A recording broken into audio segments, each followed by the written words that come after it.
नमस्कार दोस्तों, भाषा IQ एकेडमी में आपका स्वागत है। आज हम इकोनॉमी के मोस्ट इम्पोर्टेंट पॉइंट पर चर्चा करेंगे, राष्ट्रीय आय के बारे में समझेंगे। कहां कहां से अमर क्वेश्चन जनरेट होते रहते हैं, परीक्षकों की किस पर नजर बनी हुई है, इस पर पूरा हम प्रकाश डालेंगे। अच्छे से ऐसा प्रकाश डालेंगे कि आप वो पॉइंट कभी भूल नहीं पाएंगे।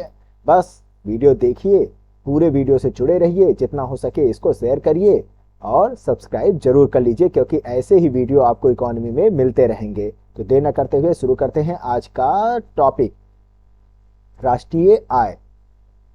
अब राष्ट्रीय आय होता क्या है, पहला दिमाग में आपके यही आएगा। किसी भी अर्थव्यवस्था में एक वर्ष के दौरान जो उत्पादित अंतिम वस्तु होती है या सेवाएं जो होती हैं, इन सेवाओं और अंतिम वस्तुओं का जो मूल्य होता है, यही कहलाता है राष्ट्रीय आय।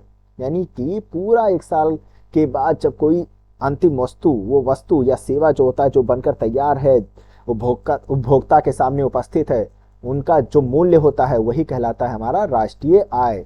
देश का राष्ट्रीय आय वही कहलाता है। नेक्स्ट पॉइंट है, भारत का राष्ट्रीय आय और प्रति व्यक्ति आय की गणना का प्रथम प्रयास किसने किया था?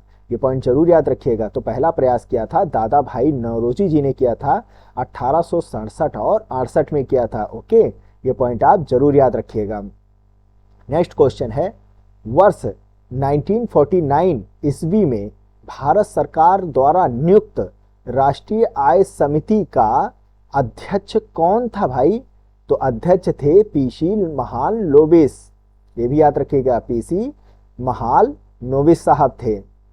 ओके, नेक्स्ट है, डॉक्टर आर गॉडगिल तथा बी राव इस समिति के सदस्य थे। जो ये राष्ट्रीय आय समिति है, इसके दो सदस्य भी थे, गॉडगिल साहब और बी राव साहब थे, और अध्यक्षता तो कर रहे थे महालनोबिस साहब। इस समिति की पहली रिपोर्ट कब प्रस्तुत की गई थी? तो ये प्रस्तुत की गई थी 1951 में प्रस्तुत की गई थी। ये भी याद रखिएगा, गणतंत्र दिवस के बाद आई थी, एक साल बाद आई थी, 1951 में। अब राजकोषीय नीति कौन तैयार करता है? ये भी अक्सर क्वेश्चन बन जाता है। तो इसे तैयार करते हैं भारत के वित्त मंत्रालय के द्वारा तैयार किया जाता है। भारत में राष्ट्रीय आय के जो राष्ट्रीय आय के जो आंकड़े होते हैं, ये वाला हटा दीजिए।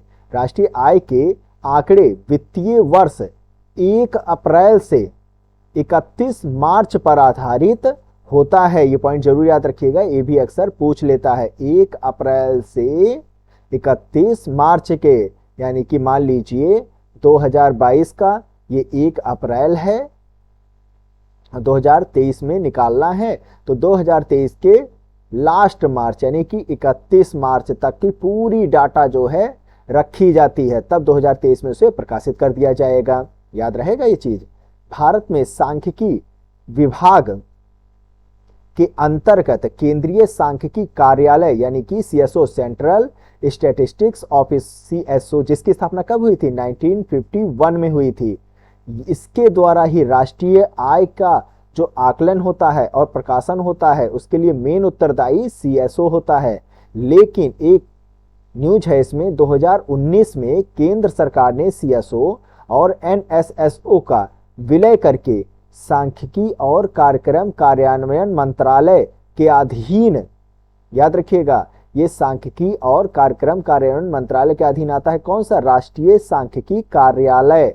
इसकी स्थापना कर दी गई CSO और NSSO को विलय करके। ये भी पॉइंट याद रखिएगा। नेक्स्ट है, राष्ट्रीय आय लेखांकन के जन्मदाता कौन है भाई? तो उनके जन्मदाता है साइमन कुजनेट्स। इसके लिए इनको नोबेल पुरस्कार से भी सम्मानित किया जा चुका है। अब चलते हैं GDP एट मार्केट प्राइस, यानी कि ग्रॉस डोमेस्टिक प्रोडक्ट। ओके, और दूसरा होता है GNP एट मार्केट प्राइस, यानी कि ग्रॉस नेशनल प्रोडक्ट। ओके, अक्सर आप सुनते होंगे ये दोनों वर्ड। कितना इंपॉर्टेंट होता है, जब भी इकोनॉमी की बात आती है तो GDP की तो बात 100% आनी ही होती है। ओके, इसको भी लिख देता हूं, ग्रॉस डोमेस्टिक प्रोडक्ट। अब इनके बीच अंतर को हम समझेंगे विद परिभाषा के साथ, उसके डिफिनेशन के साथ। जीडीपी होता क्या है, पहले तो ये जान लीजिए, जिसे सकल घरेलू उत्पाद हिंदी में कहा जाता है। एक देश की आर्थिक सीमा के अंतर्गत, यानी कि एक देश की जो सीमा होती है, जहां से उसका आय व्यापार सब कुछ हो रहा होता है, जहां से उसको धन मिल रहा होता है, उसकी बात हो रही है। उसके अंतर्गत जो निवासी हैं, ओके, और जो गैर निवासी हैं, याद रखिएगा, यानी कि एक जो भारत के नागरिक ही हैं और एक जो विदेशी लोग हैं, द्वारा उनके द्वारा अर्जित आय या किए गए कुल उत्पादन को, यानी कि ये जो नागरिक हमारे देश के हैं और जो विदेशी हैं, वो हमारे भारतीय क्षेत्र की सीमा के अंतर्गत जो आय अर्जित कर रहे हैं या जो उत्पाद उनका जो रहता है, उत्पादित किया जा रहा है उनके द्वारा, इनको ही सकल घरेलू उत्पाद कहा जाता है। याद रहेगा ये पॉइंट। अब नेक्स्ट होता है सकल राष्ट्रीय उत्पाद। ये क्या होता है सर जी? फिर इसमें एक देश की आर्थिक सीमा के भीतर और बाहर, यानी कि सीमा के भीतर भी और सीमा के बाहर भी केवल भारतीय नागरिकों की बात यहां पर हो रही है। ओके, इनके द्वारा अर्जित आय जो ये कमा करके ला रहे हैं और किए गए कुल उत्पादन, इनके द्वारा जो भी कुल उत्पादन यहां पर किया जा रहा है, इसको सकल राष्ट्रीय उत्पाद कहा जाता है। क्योंकि बाहर का भारतीय नागरिक भी तो कुछ रुपया अपने घर परिवार, अपने लोगों के लिए भारतीय देश को भेजेगा, और जब भेजेगा तो जब उसका कन्वर्जन होता है तो आरबीआई को उसी का प्रॉफिट हो रहा होता है, विदेशी मुद्रा आ रही होती है।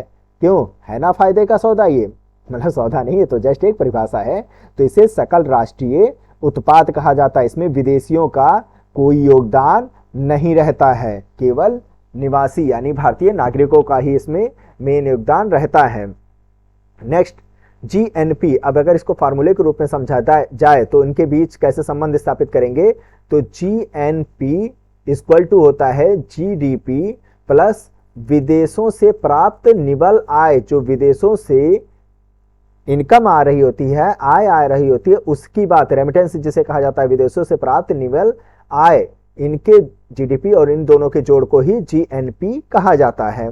ओके, विदेशों से, अब दूसरी एक परिभाषा उसी के हिसाब से बताई जा रही है इसमें, विदेशों से प्राप्त निवल आय बराबर होता है देश के निवासियों द्वारा आर्थिक सीमा के बाहर अर्जित आय, आर्थिक सीमा के बाहर अर्जित आय, और गैर निवासियों द्वारा आर्थिक सीमा के भीतर अर्जित आय, यानी विदेशियों द्वारा जो हमारे भारतीय देश के भीतर अर्जित आय है और जो हमारे देश के नागरिक जो बाहर जाकर के कमा रहे हैं, इनके बीच का जो अंतर होता है, इनके आय का जो अंतर होता है, वही कहलाता है विदेश से प्राप्त निवल आय कहलाता है। नेट आय वही होता है। याद रहेगा ये चीज आपको।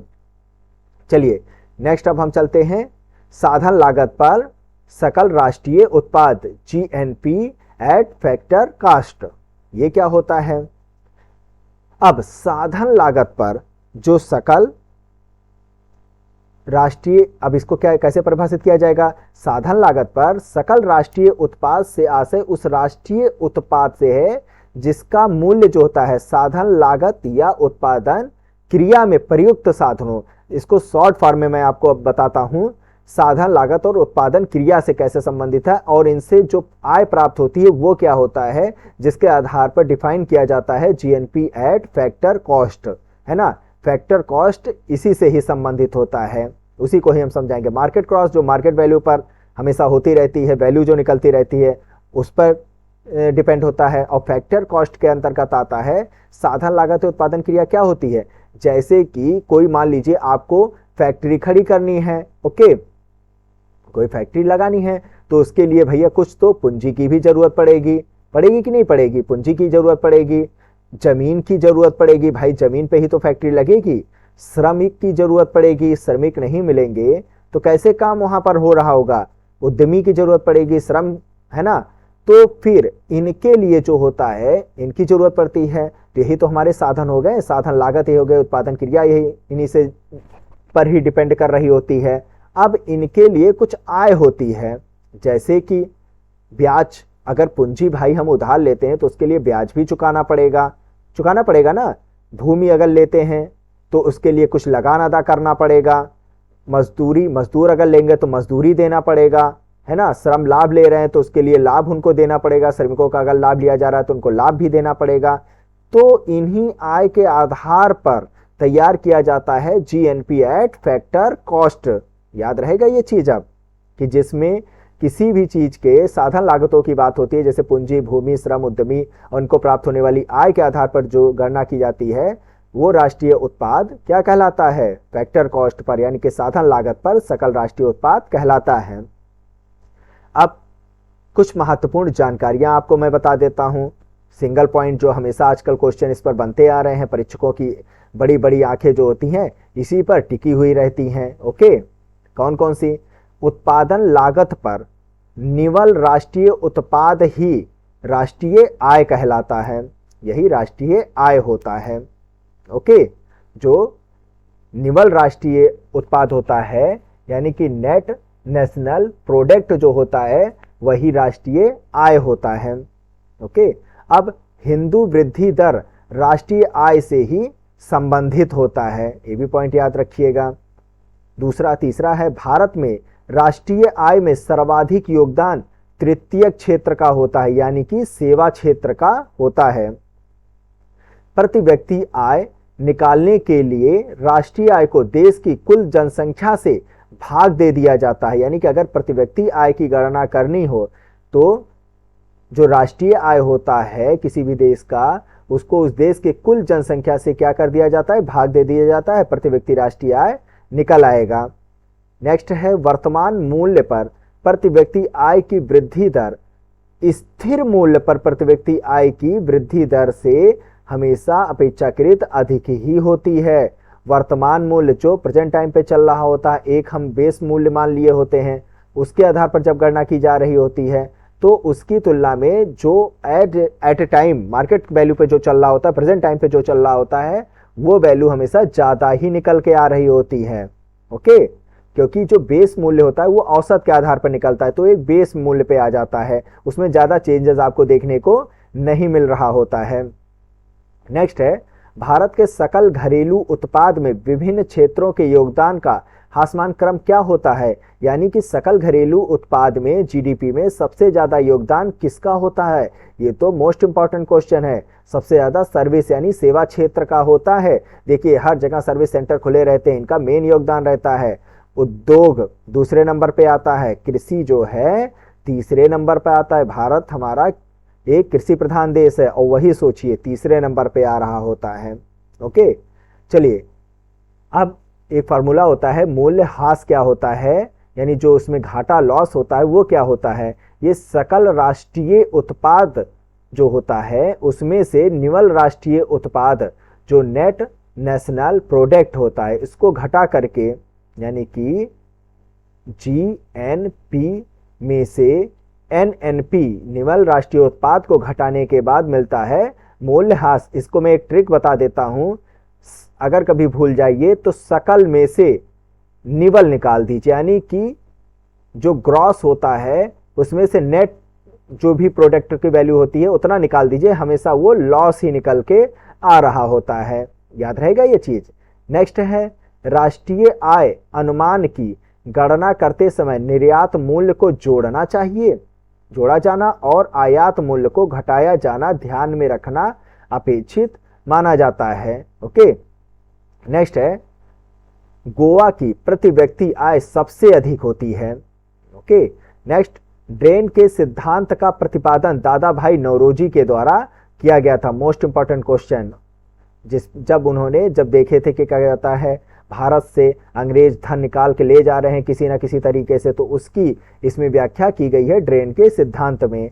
किसी देश की आर्थिक वृद्धि की सर्वाधिक उपयुक्त माप, ये तो समझ लीजिए अमर क्वेश्चन है ये वाला, इसको तो जरूर याद रखिएगा।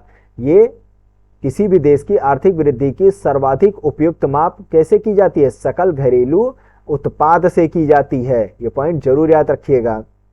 नेक्स्ट है उत्पादित अंतिम वस्तुओं और सेवाओं का मौद्रिक मूल्य दी गई अवधि के लिए किसी देश की क्या कहलाती? राष्ट्रीय आय कहलाती है। अभी हमने बता दिया था इसको।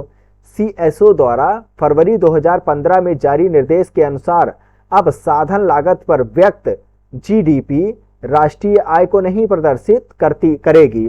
ओके, यानी कि 2015 की बात हो रही है। सीएसओ द्वारा फरवरी 2015 में जारी एक निर्देश इन्होंने जारी किया था। अब साधन लागत पर व्यक्ति जीडीपी राष्ट्रीय आय को नहीं प्रदर्शित कर रहा होगा, यानी फैक्टर कॉस्ट वाले चीजें जो होती हैं, जीडीपी एट फैक्टर कॉस्ट, ये राष्ट्रीय आय को प्रदर्शित नहीं करेगा। ओके, अब मार्केट वैल्यू पर ही से दिखाया जाएगा। तो ये जानकारी थी राष्ट्रीय आय और कुछ महत्वपूर्ण बिंदुओं के बारे में। इतना ही याद रखिए, बहुत होता है, अक्सर एग्जाम में इसी में से ही क्वेश्चन आ जाता है। ओके, तो आज बस इतना ही। धन्यवाद।